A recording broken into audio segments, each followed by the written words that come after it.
Hola, ¿cómo están? Bienvenidos nuevamente al podcast del profesor Ángel Rosa sobre actualidad política en Puerto Rico. Estamos ya en la última semana de febrero, camino a los primeros 100 días de la administración. El mes de abril será el momento en que eso se cumpla, pero por eso el mes de marzo es crucial para enderezar percepciones, para encaminar iniciativas para el gobierno de Jennifer González, que está cumpliendo sus primeros 2 meses en el poder, y para la legislatura de mayoría abrumadora del Partido Nuevo Progresista. Como siempre, les agradezco a todos que se sigan uniendo a nuestro canal. Estamos muy contentos por la acogida que siguen teniendo estos vídeos diarios. Y les invito a que me envíen sus comentarios, nos hagan sus preguntas, nosotros las leemos y aquellas que nos parece que son de utilidad, pues las integramos en la discusión del podcast. En estos días, por ejemplo, discutimos el tema de el crecimiento económico en la región del Caribe y en la República Dominicana, y eso fue una sugerencia de amigos del podcast, porque la noticia había salido en esos días y la habíamos discutido en nuestro programa de radio en Noti1, 6:30, a las 12 del mediodía, a 2 a 3 de la tarde, y nos escribieron que les gustaría que ese análisis lo hiciéramos aquí en el podcast. Así que sí, estamos pendientes de esos comentarios. Síganse también suscribiendo al canal, nos ayuda mucho eso. Y denle a las notificaciones para que ustedes estén alerta cuando suba el vídeo diariamente. Bueno, ayer les hablaba de una encuesta que se publica en los primeros 111 días desde las elecciones y de la percepción que hay de las tres figuras políticas más importantes del país en este momento y de la legislatura como un todo. Y hoy voy a compartir con ustedes mi análisis sobre la primera gestión de viaje oficial de la gobernadora Jennifer González en Washington, D.C. Mucha gente está consciente de que Washington, D.C. es el centro del poder en Puerto Rico. Por mucho tiempo los puertorriqueños no entendíamos eso. Y nos parecía que en San Juan se tomaban las decisiones importantes, que el gobernador era la figura clave de las decisiones económicas y políticas para Puerto Rico, pero en la medida en que la crisis económica y la crisis fiscal del gobierno le han ido pegando al pueblo puertorriqueño y han ido exacerbando los grandes problemas y las grandes limitaciones que enfrenta la isla, pues muchos ya no entretienen esa idea y se van percatando de que las decisiones realmente importantes las toman en Washington, D.C. Y allí se decide cómo se gobiernan los territorios y el Congreso decide cómo gobierna los territorios y lo que deciden en el presupuesto y lo que deciden las políticas de la Casa Blanca incide más sobre la vida de los puertorriqueños que cualquier cosa que decida el gobernador o la legislatura en Puerto Rico e inclusive la Junta de Control Fiscal.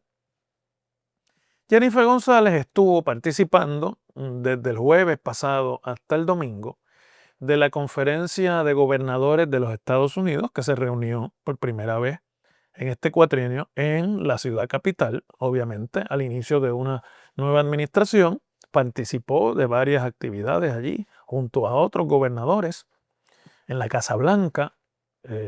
Su esposo Jovín Vargas compartió varias fotos de una recepción en la Casa Blanca con el presidente, de estos selfies, la verdad muy simpáticos. Tengo que decirles que a mí me parecieron muy simpáticos, aunque sé que han generado muchas críticas. Pero Jennifer González estuvo en esos primeros días tratando de establecer sus primeros canales de comunicación con el Congreso como gobernadora y con Washington y con la Casa Blanca. Las recepciones y demás pues pasan como una cuestión de colorido, pero no son realmente nada importante. Lo importante es qué usted obtiene de esos encuentros con funcionarios del gabinete, con miembros del Congreso y con funcionarios de la Casa Blanca. Y me parece que hay que hacer una parte aquí para notar que la fortaleza ya está consciente de su problema de percepción pública. lo que discutíamos sobre la encuesta ayer, esas percepciones que esa encuesta mide a mí se me hacen perfectamente creíbles a esta altura. Y creo que la Fortaleza también debe estar haciendo sus propias mediciones y debe estar encontrando lo mismo.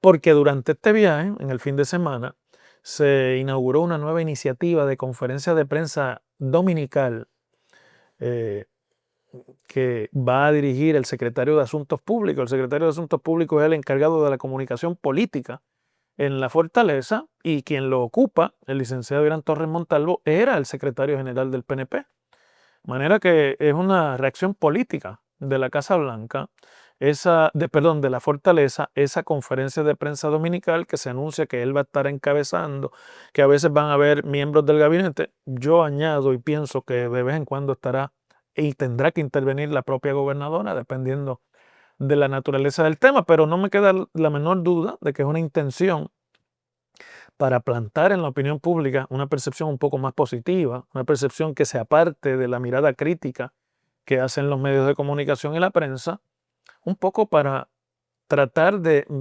girar la moneda, de darle un giro positivo a las cosas que allí se puedan anunciar.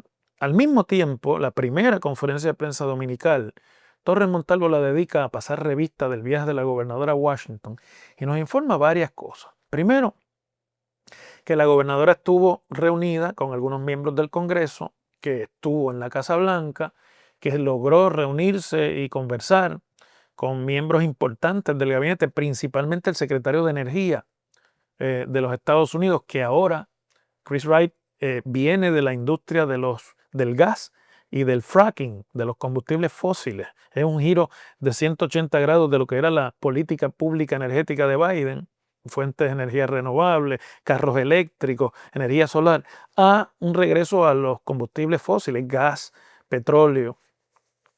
Y este señor, que es el secretario de Energía, era el CEO de una empresa dedicada a sacar gas a través del fracking, que es una técnica de fracturación del subsuelo para extraer el gas y que ha sido muy criticada por sus efectos ambientales, pero esa es la persona a cargo. Y allí la gobernadora se informó, trató de hacer el caso de la necesidad que tiene Puerto Rico de que se agilicen permisos, se agilicen proyectos y de comunicar al gobierno de Trump la decisión del gobierno suyo de que se mueve Puerto Rico hacia el gas licuado, se aparta de las fuentes renovables de energía. Nuestra recuperación o reconstrucción energética bajo la administración de Jennifer González va a ser sobre gas principalmente. Por ahí ha ido alineada el discurso de la administración, del zar de la energía y de todos los demás componentes del sistema energético y eléctrico de Puerto Rico. Por otro lado, se informa que tuvo reuniones y acercamientos con el secretario de la Vivienda para agilizar dinero del programa de CDBG-DR, que es el programa para proyectos pequeños de poco alcance en términos de asignaciones, pero de impacto comunitario. Se recibieron billones de dólares después de María. También se dice que estuvo conversando con el secretario o con el director de FEMA para agilizar un poco los procesos para que acaben de asignarse los fondos para proyectos que no han podido arrancar. Es decir, que la gobernadora fue allí a tratar de buscar un nicho o varios nichos donde su agenda de gobierno local pueda insertarse dentro de la agenda de la administración Trump. Y trató de ir allí a establecer la necesidad urgente que tiene Puerto Rico, primero de más fondos para lograr terminar los proyectos, y segundo, me da la impresión de que la contestación a la petición de más fondos fue: dinero no hay para ti, pero si te podemos ayudar en agilizar trámites y ayudar permisos, cuenta con eso. Y eso está perfectamente bien, se necesita también, pero es lo que comunica la administración, nada de fondos. Se informa que la gobernadora le llevó una copia de la carta que le cursó el 24 de enero al presidente Trump sobre las prioridades de su administración y las necesidades de Puerto Rico en este cuatrienio para la reconstrucción. La carta de Trump nunca fue contestada, ella no ha recibido una respuesta. ni tampoco sabemos qué contestaron los miembros de la administración con los que se reunió a la carta o a los puntos que se le presentaron allí. De manera que es una gestión que apenas es un comienzo, está bien, estamos al inicio, pero necesita respuesta. Y, y yo noto la renuencia de los funcionarios de la administración Trump de comprometerse con nada que tenga que ver con Puerto Rico.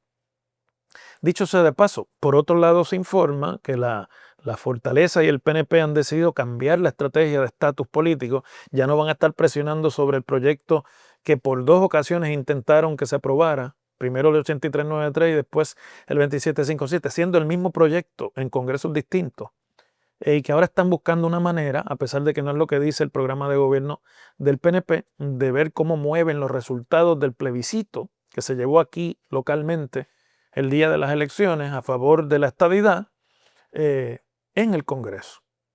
Allí el liderato congresional ha sido claro, no hay espacio para discutir el tema del estatus de Puerto Rico. Más alineado está eso con el interés del comisionado residente del Partido Popular, Pablo José Hernández, de que ese tema no se toque, por lo menos públicamente, que con el interés del PNP, que es mover el tema de la anexión política de Puerto Rico. Y todo se queda suspendido en esta especie de no contestación. Muy bien, estamos informados, ya sabemos, no nos comprometemos para más dinero, no hay respuesta sobre la agilización, tráeme los trámites que quieres agilizar. En poco tiempo se van a tener que empezar a producir respuestas o las acciones que demuestren que las respuestas se produjeron. Y no es el caso. Y me parece además que es un tema fundamental que se va a tener que provocar en una segunda visita que en pocos días, en la semana que viene, la gobernadora tendrá que volver a procurar nuevamente en Washington cuando, a propósito de un aniversario más de la Ley Jones de 1917, a través de la cual se le otorgó la ciudadanía de los Estados Unidos a los puertorriqueños, el gobierno ha decidido hacer un simposio sobre la anexión de Puerto Rico como Estado a la Unión entre el 2 y el 4 de marzo. El aniversario de la Ley 11 es el 2 de marzo. Fue el día que la firmó el presidente Wilson en el año 1917. Y ahí, con la directriz que tienen los funcionarios del gabinete en Puerto Rico de promover la anexión, van a tener que aprovechar lo que sea el impacto de este simposio que está organizado por la Oficina de Puerto Rico en Washington, por PRAFA, para insertar el tema de las necesidades de Puerto Rico. Por el momento, la información que yo tengo de Washington es que Trump todavía no ha decidido en qué lado de la ecuación de Puerto Rico se va a ubicar. Pero tampoco ha decidido que va a tomar acciones proactivas para poner a Puerto Rico aparte y para tratar las necesidades de Puerto Rico con la prioridad que el gobierno de Puerto Rico necesita. Por ejemplo, la gobernadora le pidió a todos los jefes de agencia y secretarios con los que se reunió que separen una persona de su equipo de trabajo para que atienda los asuntos de Puerto Rico. Nadie ha contestado eso todavía, ni se ha anunciado de ninguna agencia. Y tampoco hay una directriz de Casablanca sobre ese particular. Sabemos que acaban de nombrar a la persona que va a dirigir la Oficina de Asuntos Intergubernamentales en la Casa Blanca, que tradicionalmente ha atendido los temas de Puerto Rico en los últimos 20, 30 años, pero tampoco hemos oído hablar mucho de una persona que en realidad viene al puesto por su experiencia en la campaña de Trump, en lugares como Georgia, Carolina del Norte y Pensilvania, donde se decidió gran parte del voto que catapultó a Trump cómodamente nuevamente a la presidencia. Es una gran incógnita, es una gran pregunta cómo todo esto va a ser respondido y no tengo la menor duda de que es una gran necesidad del gobierno de que todo esto comience a generar respuestas de la administración Trump. Seguimos mañana.